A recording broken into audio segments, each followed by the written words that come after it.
We have another story that a couple of special guests are lined up to talk about. We wanted to get to them here while they are in the room. It is after the executive order, the Trump administration putting a freeze on refugee resettlement funding that really is putting a freeze on funding on millions of dollars that were expected to come into the Charlotte area, and this affecting thousands of people right now. Our investigator, Nate Morabito, is in the Live Impact studio. Nate, thanks for joining us here today. Good morning. And how many people are we talking about here? So let's start with the program just through Catholic Charities here in the Diocese of Charlotte. More than 15,000 refugees have been welcomed legally to the Charlotte area since 1980. So essentially in my lifetime, 15,000 people. And now we're talking about hundreds of people this year who will not be coming in. 300 or so, and then over time that will continue to add up. But this is a program that has brought many people into this community, and essentially there are 10 agencies across the country that help welcome refugees to America.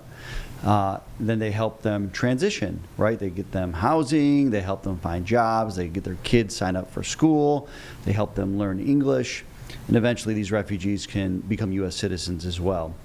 And the fear really is that since the president froze this program, froze funding for this program, and froze the program altogether right now, that you have refugees on the other side of the world in danger that, number one, aren't being welcomed here anymore. You have services that have already been provided in recent months by organizations like the Diocese of Charlotte through Catholic Charities. They are not getting reimbursed for that work. They were expecting at least $1.5 million alone this year, just that one organization. And also you have fewer people who will fill needed jobs in our area, jobs that advocates say others don't always want. That's right. And we're talking about thousands of people, not only to Charlotte, but to North Carolina as well. And so this has become a team task force with our content partner at WFMY in Greensboro. We're bringing in Kevin Kennedy right now. Kevin, thank you for joining us this morning. And how did you two team up here? So Nita reached out to us at the station in regards to kind of a bigger picture story as it relates to this in regards to the refugee program or what have you. So we kind of decided to tackle it in two prongs. Nate would kind of focus on the Charlotte area. Obviously, us being in Greensboro and the Piedmont Triad, we would kind of focus on a refugee organization here in the Greensboro area. The organization that we focused on was Church World Services. And much like the situation with Nate, they'd been around since 2009, welcoming about 3,000 refugees in that period of time. Typically, their funding stream, about 80% of that comes from the federal government. So if you can imagine losing 80% of your funding stream in kind of one fell swoop, obviously this organization is now scrambling to try to figure out what to do as it relates to refugees that are already here. Nate kind of touched on this. The refugees that are in foreign countries right now, they're frozen out right now. So at this point, no refugees are coming in. The concern for Church World Services is how are we going to go ahead and service and maintain and support the immigrants that are already here. They have about 120 immigrants that have come in over the past 3 months or so. So those are the immigrants that are critical right now that they focus on. And that funding being cut off is certainly going to have a pretty big impact on them moving forward. I mean, no kidding. It's like the refugees that want to come into the country, that can come into the country and need to come into the country, as well as the local organizations and the civic legal challenges that they have to deal with now. And so how do you navigate this space, Nate? How do you proceed trying to cover this story? Yeah, I mean, so let's start, earlier this year when the president took office, there were a lot of rapid changes in Washington, D.C., and it's been kind of hard to keep up from a reporting standpoint to track it all, right? And we really want to make sure our communities are informed with the impacts of these decisions, good or bad. And so for me, I'm kind of a data nerd, so I start looking at federal spending data to try to figure out where most of the money has gone over the last year. And when I started analyzing this one spreadsheet of all of these contracts that have come through our community here in Charlotte and Greensboro, I noticed there were refugee resettlement programs that were receiving a lot of money. And so I thought, well, I wonder how much they stand to lose. And that's when you start looking at this executive order. And this really shouldn't be a surprise. I mean, the president has said he was going to crack down on immigration, and we have heard a lot of his supporters have said, we want the money spent here in America, not helping people who are not Americans. And so one of his first decisions was to freeze this program, to pause it, because he said, President Trump, that there weren't the resources available to sustain the program here in America, and to properly help these people acclimate to America. And so he paused that. So we start looking at other programs, and that's what we're in the process of doing right now. Whether it be the Department of Education or any other kind of agency that might be getting cut, we're trying to figure out right now as reporters, how big of an impact is this in our community? And what we found here is that even these refugees that have come in recent months, these organizations are scrambling to find the money to help them, right? To continue the services. They've made a commitment. We're going to help these people. You can't welcome them at the airport and then drop them off and say good luck. At least that's from the organization's perspective. They're not going to let these people fall through the cracks. And so they're going to have to be creative. They're going to have to raise money. You heard from Kevin, they've had to furlough people up in Greensboro, the organization there, Church World Service, to try to balance a situation where they were expecting a certain amount of money and they're getting much less. And so this is the first of what I think will be many stories. I know Kevin's working on several right now about federal programs that have been changed under this new administration. And we really want to hear from our viewers, like if there are stories that we're not aware of, please let us know, because it's not like the administration's handing out a list with all of the programs they're cutting or they're changing. And so our job is to find that out then, so that we make sure our community is informed. And Nate, set up this soundbite that we're about to play here. You talked to a refugee director? Yes, this is Laura Townsend Jones. She's with Catholic Charities here in Charlotte. She's been working with the refugee resettlement program for several years. And I basically asked her what's been the most fulfilling part of her job with helping these people. And here's what she told me.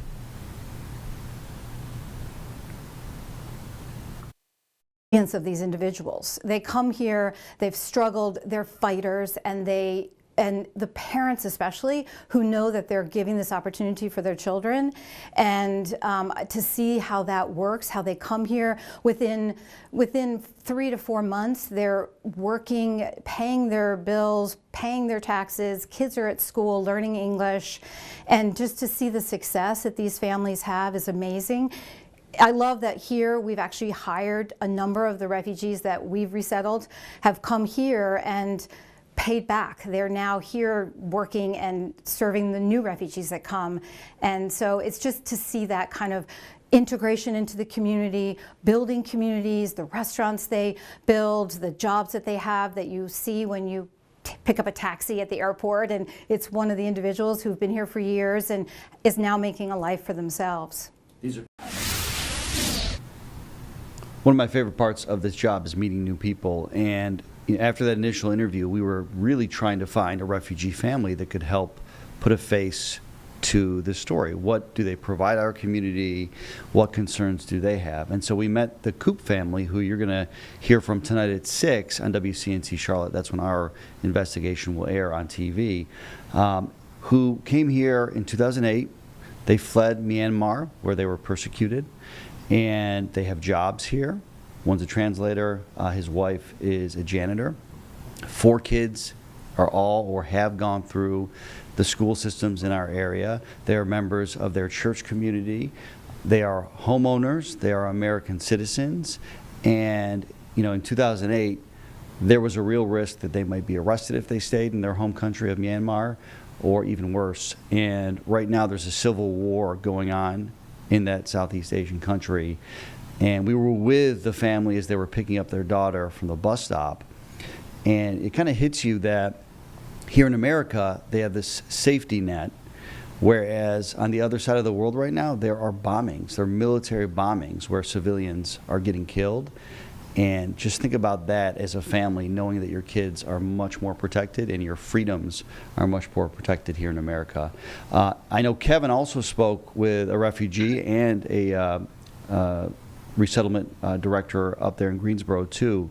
Kevin, you want to share your kind of interactions? Absolutely. So Church World Services, which we talked about, Megan Shepard is the director there. She was kind enough to put us in contact with a gentleman by the name of Pascal Blaise. Pascal is a refugee from Burundi, which is a small part of East Africa or what have you. Grew up in a fairly large family. Just to kind of paint a picture, it wasn't a situation where he's living in a shack or anything like that. They did have housing, normal housing, what have you. But obviously, there was a civil unrest going on in Burundi back that time when he was young. I was talking to him, and I went into this interview not really knowing exactly kind of what to expect or where this interview was going to go because I didn't know a whole lot about Burundi at the time. So I'm sitting there in his room here in Greensboro, in his home in Greensboro, where he lives with a few other folks, also refugees or what have you. And he was telling me some stories about when he was a kid. And he was playing soccer. He's like 6, 7, 8 years old or what have you. And soccer was a big part of his life and his childhood. And that's one of the fond memories that he has of playing soccer. And I'm thinking to myself, well, that's a nice story. And then that story just turned on a dime. To leave his home and to go play soccer, he remembers vividly having to walk past bodies, people that were killed, people that were injured or what have you in this civil war. No 7-year-old or 8-year-old or anybody really, but certainly a child should have to go through an experience like that. But that's the one experience that he kind of held really near to him in regards to just kind of the memories that he had. And I think about my childhood, much different than that. So when we talk about these refugees that are resettling, it's those type of stories. Those are the people that these organizations are helping in terms of bringing over here. So when I talk with Megan Shepard about it, they receive about $5 million every year in federal funding. As we talked about earlier, 80% of that is going to be cut right now. So they're down to about $1 million or what have you. There's still a little bit that's kind of trickling in. And they've got about 120 people right now that they've recently resettled that they're having to kind of work with. Let me have you listen to a soundbite from Pascal. Hopefully we have that up that I can share with you guys as it relates to kind of his experience and what this organization means to him. Church World Services, that is. What this organization means to him, not only him personally, but also just for other refugees that are coming into this country. This organization may not be seen, may not be sung by everybody, but this is what they do. They receive the person when this person doesn't know even how to make a step. You don't speak the language. You don't know any. Africa is totally different with the United States. It's totally different. When you come here, you come as a newborn.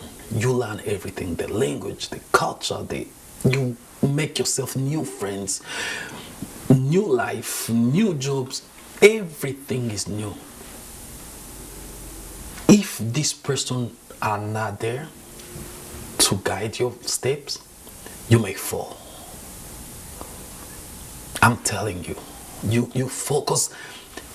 You cannot succeed in a country where you cannot communicate with people. And Kevin, an emotional soundbite there just played from Pascal. And you hear, and this is what it's like. I mean, this is what these stories are like as it relates to refugees or what have you. I was talking to him a little bit longer during an interview, and I was talking to him about kind of dreams. And, if you have dreams as a kid, we all had dreams that, growing up, I was going to be the starting shortstop for the New York Yankees. Clearly that didn't translate. But I was talking to him about dreams. And I was thinking to myself when I was asking the question about his dreams, like he may not have had dreams because, it's difficult. His life wasn't, like a lot of ours here in the United States. And I just sat back and I listened to his answer. And his answer was quite poignant, which is, I had big dreams. So his dreams were as big as anybody else's dreams or what have you. Whatever they were as high as they could be. But then he took a second and he said, but there's a difference between dreams and hope. You can have big dreams, but he didn't have the hope that was connected to those big dreams because of the situation that he was in. And I just kind of sat there and I thought, well, that says a lot. He's been now stateside about 8 years, Church World Services helping him acclimate. He's got a house, he's got family that he's with, he's got a job, he's doing well.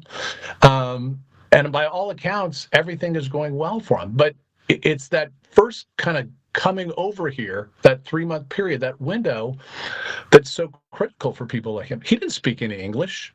He didn't know anything. So those are the people right now that are certainly, that at least the organization here in Greensboro is really concerned about, because it's a 3-month window where they've got to get acclimated in regards to housing and bills and navigating everything or what have you.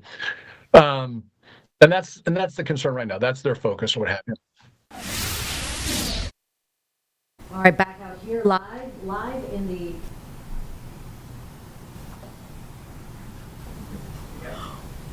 Carlene and I are getting trigger happy here with our little hot buttons. Anyway, back out here live at the Impact Studio. Appreciate the conversation.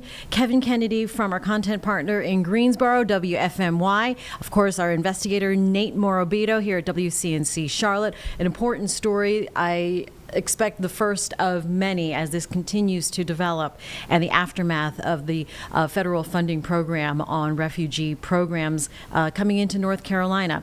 First story is tonight at 6 p.m. on WCNC Charlotte. We return